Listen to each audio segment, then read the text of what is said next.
Next బాధలోకి వెళ్దాం sir. బాధ first బాధ మీరు పొందింది, మీ ద్వారా ఇంకొకరికి కలిగించింది, కావాలని కలిగించింది మీరు ఫస్ట్ అటెంప్ట్.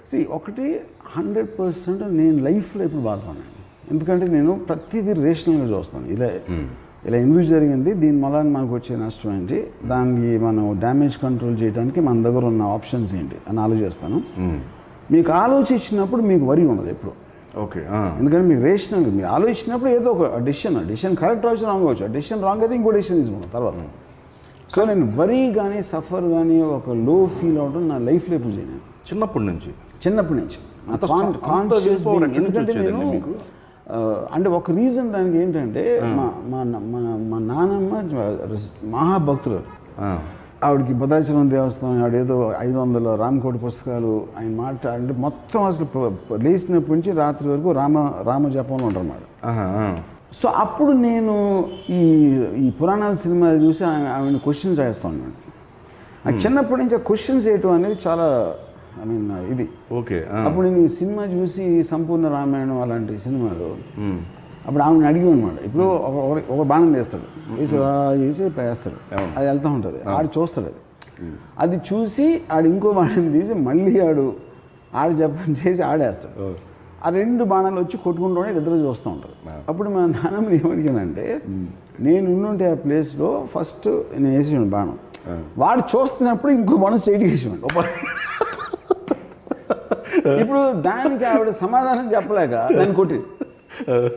ఎప్పుడు కొడతారు మీరు? మీ దగ్గర లాజిక్ లేనప్పుడే మీరు హింసకు దిగుతారు. అది నేను మా నాన్నమ్మ దగ్గర నుంచి నేర్చుకున్నాను. ఓకే. ఇది పరిస్థితి. ఎప్పుడైతే మనం రేషనల్గా క్వశ్చన్ చేసామంటే వైలెన్స్లోకి దిగుతారు ఆన్సర్ లేని వాళ్ళు అనేది అర్థమైంది. అప్పటి నుంచి ఎప్పుడైతే మీకు దేవుడి మీద అనేది నమ్మకం పోయిందో, లేకపోతే కేర్ చేయరో, everything becomes logical after that. మా నాన్నమ్మ మహాభక్తురాలు, ఆవిడ పెద్ద ఆవిడని గౌరవించట్లా. ఎందుకంటే ఆవిడకున్న రేషన్ అంటే ఆవిడకున్న డమ్. ఐ థాట్ షీ వాజ్ డమ్. ఇలాంటి ఇంత సింపుల్ క్వశ్చన్స్ ఒక పిల్లోడు చెప్తే ఆన్సర్ చేయలేకపోతే నీ భక్తి ఏంటి? ఇంకా what is the validity of that భక్తి? యూనో. సో ఎప్పుడైతే మీరు ఎస్టాబ్లిష్డ్ నార్మ్స్ని మీరు క్వశ్చన్ చేయడం మొదలెట్టారో మీకు చాలా లాజికల్ షార్ప్ బ్రెయిన్ అవుతుంది. Okay. That is what the point is. కానీ ఎప్పుడు మీకు లాజిక్ ఉండే మీ ఎమోషన్స్ మీరు ఈజీ కంట్రోల్ చేయగలరు. కానీ మీరు చెప్పిన దాంట్లో సార్ కొన్ని లాజికల్గా అట్లా చూసుకున్నా కానీ పురావస్తు శాఖ నుంచి సేకరించినవి కావచ్చు, ఇవన్నీ కూడా మనకి సైంటిఫిక్గా కూడా రుజువు అవుతున్నాయిగా, వాటిని బిలీవ్ చేయాలి కదా. మరి ఇది ఎలాంటిది అంటే ఇప్పుడు నవగ్రహాలు, ఇప్పుడు ఫర్ ఎగ్జాంపుల్ నవగ్రహాలు ముందే చెప్పేశారు, మన తాత ముత్తాతలు బిఫోరే చెప్పేశారు. ముందే చెప్పారని మనం చెప్పుకుంటున్నాం అండి. అంతేనా? అంతే. ఓకే. సరే, మనం ఇప్పుడు మొత్తం ప్రపంచంలో ఉన్న ఎయిర్లైన్స్ అన్నిటిలోని లీస్ట్ ఎయిర్ ఇండియా అనేది వరల్డ్ స్టాటిస్టిక్స్ చెప్తున్నాయి. ఏది మెయింటెనెన్స్ కానీ, లుక్ కానీ, దాని కంఫర్ట్, ఎయిర్ ఇండియా అనేది one of the lowest airlines in the world. కానీ మన హిస్టరీ ఏంటి? మనం పుష్పక విమానం కనిపెట్టాం. పుష్పక విమానం కనిపెట్టి ఎయిర్ ఇండియా దగ్గర అయిపోతే ఇంకేంటి పాయింట్? ఓకే. మనం ఏం చేస్తాం? ఎక్కడ ఎవరు కనిపెట్టా మా వాళ్ళు ఎప్పుడో చేస్తారే, మా పురాతన ఏంటది, మా పూర్వీకులు ఎప్పుడో చేస్తారని చెప్తాం. ఎవరు చేస్తారు చెప్పండి, ఏం చేస్తే చూపించమని లేదు. ఓకే. ఇప్పుడు మీరు గాలిలో ఎగిరేదని ఇమాజినేషన్ అండి. ఎవడు రాశాడు, కథ రాశాడు, పుష్పక విమానం ఎగిరిపోతుందని రాశాడు కథ. ఆ కథ రాసినందుకు పుష్పక విమానం మనం కనిపించాం. అప్పుడు తిరిగితే ఇప్పుడు ఎందుకు లేవు? పుష్పక విమానం అనేది మీరు ఇక్ష్వాకు కులంలో యుగంలో ఏదో యుగంలో కనిపెట్టేది అనుకోండి, మధ్యలో ఎందుకు డిసిప్లిన్ అయింది అది? ఇక్కడ మళ్ళీ 1910లో 20లో అమెరికాలో ప్లేన్ కనిపెట్టినప్పుడు మళ్ళీ వాళ్ళ వెనకాల వెళ్ళి కాపీ కొట్టి మనం తెచ్చుకున్నాం. కానీ మనం అంతకు ముందే పుష్పక విమానం కనిపెడితే మధ్యలో ఎక్కడికి ఆ క్వశ్చన్ ఎవరు అడగరు. అది నా పాయింట్. కనిపెట్టిన తర్వాత ఎక్కడికి వెళ్ళింది? ఇప్పుడు రూట్ని మీరు బ్రేక్ చేశారు తప్ప రూట్ని క్రియేట్ చేసింది ఉందా అట్లా అనుకుంటే? చాలా సార్. అవునా? రూట్ క్రియేషన్ అనేది ఇట్స్ వెరీ సింపుల్ అండి. అంతకుముందు ఎవరు చేయండి, మీరు ఒక థాట్ వచ్చింది అనుకోండి, అది రూట్ క్రియేట్ చేసినట్టే కదా. అది సినిమా దేనికైనా సరే. ఓకే. నా పర్సనల్ లైఫ్లో చేస్తాను చాలా సార్. పర్సనల్ లైఫ్లోనే నాకు ఉన్న ఇంటర్ పర్సనల్ రిలేషన్షిప్లో నాకు పెళ్ళి ఉన్నప్పుడు ఇచ్చేవాడి నేను ఇలాంటి లాజిక్స్. అంటే వాళ్ళు సమాధానం చెప్పలేని లాజిక్ ఇస్తే ఆటోమేటిక్గా మీ రూట్ క్రియేట్ చేసినట్టే కదా. ఓకే. అదే దొంగతనం అండి. దొంగతనం ఎప్పుడు చేశారు, ఏ టైంలో? ఫస్ట్ దొంగతనం మా ఫాదర్ జేబులో డబ్బులు తీసుకున్నాను. మా ఫాదర్ జేబులో ఆ చిల్లర ఉంటుంది కదా, అవి తీసుకున్నాను ఫస్ట్ దొంగతనం. కానీ అది కాకుండా ఇంకేమైనా చేశాను అంటే నాకు గుర్తులేదు. పోనీ మీరు ప్రొవోక్ అంటే చేసి earliest, చేపించినవి ఏమైనా ఉన్నాయా? No. లేదు. నేను మాత్రం డిఫరెంట్గా ఇంట్లో దొంగతనం చేసాను. అంటే మా మదర్ ఏదో అక్కడ కొంచెం చిల్లర పెట్టి మర్చిపోతే, లేకపోతే మా ఫాదర్ జైల్లో, లేకపోతే ఇలాంటివి ఇంట్లో ఎక్కువ చేసాం. అలా కాకుండా డైరెక్ట్గా అంటే ఆ డెఫినేషన్లో అయితే నేను చేయలేదు. మొదటి రూమర్ అండి ఇప్పుడంటే ఆల్మోస్ట్ మీరు కోకల్లో ఉంటాయి మీ మీద ఫస్ట్ బిగినింగ్. నాకు తెలిసి అంటే ఎప్పుడైనా రూమర్ అనేది మీకు ఎప్పుడు వస్తుంది, మీకు కొంచెం పాపులారిటీ వచ్చినప్పుడే వస్తుంది. అవును, ఎగ్జాక్ట్లీ. అది ఆటోమేటిక్గా నాకు తెలిసి శివ తర్వాతే ఉండాలి. ఇప్పుడు శివాకి ముందు ఎలా ఉండేది అంటే నేను ఒక్కడిని ఇంగ్లీష్లో మాట్లాడాను అప్పుడు, ఇది అసిస్టెంట్ డైరెక్టర్స్ మా బ్యాచ్లో అన్నపూర్ణ స్టూడియోలో. సో ఇప్పుడు నాగార్జున నేను ఎడ్యుకేటెడ్ ఇంగ్లీష్ మాట్లాడతాను కాబట్టి నాతో ఎక్కువ మాట్లాడు. అప్పుడు నాగార్జున ఎలా పడగొట్టేస్తున్నాడు వీడు అంటే వాళ్ళకి అలాంటిది అది చాలా సింప్లిస్ట్గా ఉంటుంది. ఓకే, ఇప్పుడు నాలో క్వాలిటీ ఏముంది, ఎందుకు మాట్లాడుతున్నాడు కానీ ఈడెవడో నిన్న మొన్న వచ్చాడు, వీడు అసిస్టెంట్ డైరెక్టర్ కూడా చేయలేదు, వీడికి ఎంత ఇంపార్టెన్స్ ఇస్తున్నారండి వెంకట్, సురేంద్ర, నాగార్జున అని అప్పుడు కూపీలు మరి ఏంటి బ్యాక్గ్రౌండ్ ఏంటి, ఫోర్గ్రౌండ్ ఏంటి అనేది. అప్పుడు నేను చాలా ఎన్ని నా మీద రూమర్స్. ఓకే, నేను నాగార్జున క్లాస్మేట్ అని ఒకడు అంటాడు, ఇంకోటి ఎవడో ఇది అంటాడు, మా ఫాదర్ పరిచయం చేసిన మొదలైన ఏదో ఇలాంటి you know. So I think any time మీకు రూమర్ రావడానికి మీరు కాన్స్పిరసీ థియరీ నమ్మటానికి ఇష్టపడతారు. కానీ మీరు క్రియేట్ చేసింది ఏమైనా ఉందండి? నేను క్రియేట్ చేసి ఉన్నాయి కదా. నేను క్రియేట్ చేసిన రూమర్ ఏంటంటే ఇప్పుడు నాకు విజయవాడలో యాక్చువల్గా నాకు డైరెక్ట్గా నాకు వంగవీటి రంగా బ్యాచ్ కానీ నెహ్రూ బ్యాచ్ కానీ అలాంటిది ఏం సపోర్ట్ లేదు. కానీ నేనేం చేసిండే నాకు హైదరాబాద్ దాదాపు నాకు చాలా పెద్ద సపోర్ట్ అని నేను క్రియేట్ చేశాను.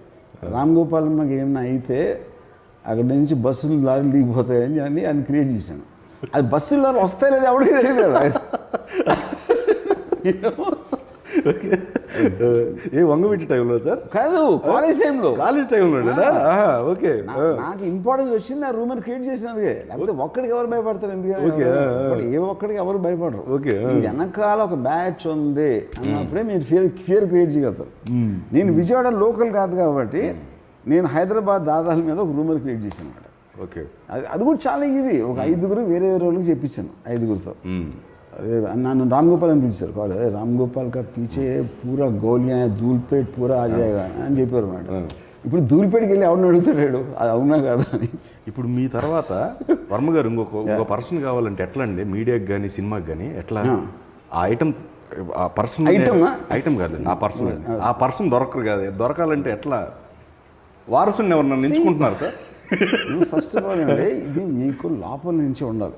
ఇప్పుడు ఇన్ని సంవత్సరాలు ఇప్పుడు చాలామంది నా ఫ్రెండ్స్ అంటే నేను కాలేజ్ టైంలో ఉన్న నా ఫ్రెండ్స్ 30 ఏళ్ళ తర్వాత ఇప్పుడు ఏమంటారంటే వచ్చే జన్మ నీళ్ళ ఉంటాయండి సుబ్బారావు, అది నీ డెసిషన్, నువ్వు ఉండాలి అనుకుంటే ఇప్పుడే ఉండొచ్చు.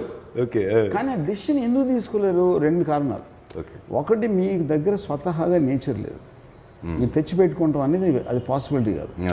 సెకండ్ ఏంటంటే ఆయన పెళ్లి చేసుకుని పిల్లల్ని కానీ వేసుకుని ఇప్పుడు ఎప్పుడైతే మీరు పెళ్లి చేసుకున్నారో మీ లైఫ్ అయిపోయినట్టే. ఎందుకంటే అక్కడి నుంచి మీ ఇంటికి వెళ్ళాలి రోజు రాత్రి, భార్య ఏదో ఉంటుంది, మీ పిల్లలు ఏదో ఉంటారు, వాళ్ళకి ఏదో గిబ్బులు వస్తూ ఉంటాయి, వాళ్ళ స్కూల్ చదువులు వీటిల్లో పడిపోయి యూఆర్ ఆల్రెడీ డన్.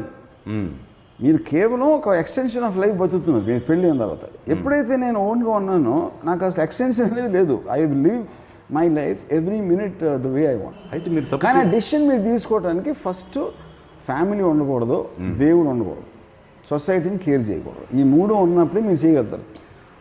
అలా డెసిషన్ తీసుకోవడానికి 99.9999% చేయలేరు. సో ఈ ఉద్దేశాలతోనేనా మీరు ఫ్యామిలీకి దూరం అవటం? అంతే, ఇది అంతేనా? ఇది completely rationalised and thought about it. అందుకని ఒక్కనే ఉంటుంది. ఇప్పుడు అసలు అదేదో నేను సపోజ్ మీ ఇల్లు ఉందనుకోండి, మీ ఇంట్లో మీ కిచెన్ ఉంటుంది, లేకపోతే ఏదో క్రాకరీ ఇది అది రకరకాల ఫ్యామిలీకి సంబంధించి నేను ఇంటీరియర్ డెకరేటర్ని పిలిస్తే నేను తీసుకొచ్చిన అమ్మాయికి ఇంప్రెషన్ కలగాలి, అదొక్కటే అని ఇస్తాను బ్రీఫ్. ఓకే, సరే. అమ్మాయి దగ్గర నా రూమ్లో గెస్ట్ రూమ్ ఉండదు ఆ ఇంట్లో. ఎవరన్నా పడుకుంటే నా బెడ్లో పడుకోవాలి, లేకపోతే పడుకోకూడదు అని పంపించేస్తాను. అవునా? ఇటు కూడా ఆ టాపిక్లోకి వచ్చాం కాబట్టి మొదటిది అది కూడా అక్కడికి వెళ్ళిపోదాం సార్. మొదటి అనుభవమా ఏంటి? మొదటి ఏంటి అది ఇంకా నేను అడగలేండి నా నోటితో. మరి అక్కడ వెళ్ళిపోదాం అంటే ఏంటి? మీరు అంటే మీరు అడిగిన లీడ్లోనే ఉంది, అది మీరు చెప్పిన లీడ్లోనే ఉంటుంది. ఏ సంవత్సరం, ఎంత age? I think I was 16. 16? Yeah, under age. మీరు మామూలు ముదురు గారు సార్. నా ఫస్ట్ కిస్ నాకు తెలిసి 13-14 ఉంటుంది. 14. ఓకే. యా, అప్పటికే బ్యాచ్ ఉన్నారు కదా, అంటే ఆల్మోస్ట్ మీకు అన్నీ ఇవి తెలుస్తున్నాయి. బ్యాచ్ ఏ బ్యాచ్? ఇదే ఈ మీ అనుకుంటే నడిచేవాళ్ళు ఈ బ్యాచ్ అంతా కూడా అప్పటికి. బ్యాచ్ అందరూ నాకు తెలిసి అంటే విజయవాడ ఇంజనీరింగ్ కాలేజ్ మెయిన్ అండి. ఇక్కడ ఉండి నేను అంటే ఈ దాదాలు మీర్పేటలో ఉంది, కానీ మెయిన్గా నేను గ్రూప్స్లోకి వెళ్ళింది మాత్రం ఇంజనీరింగ్ కాలేజ్. ఓకే. 1980.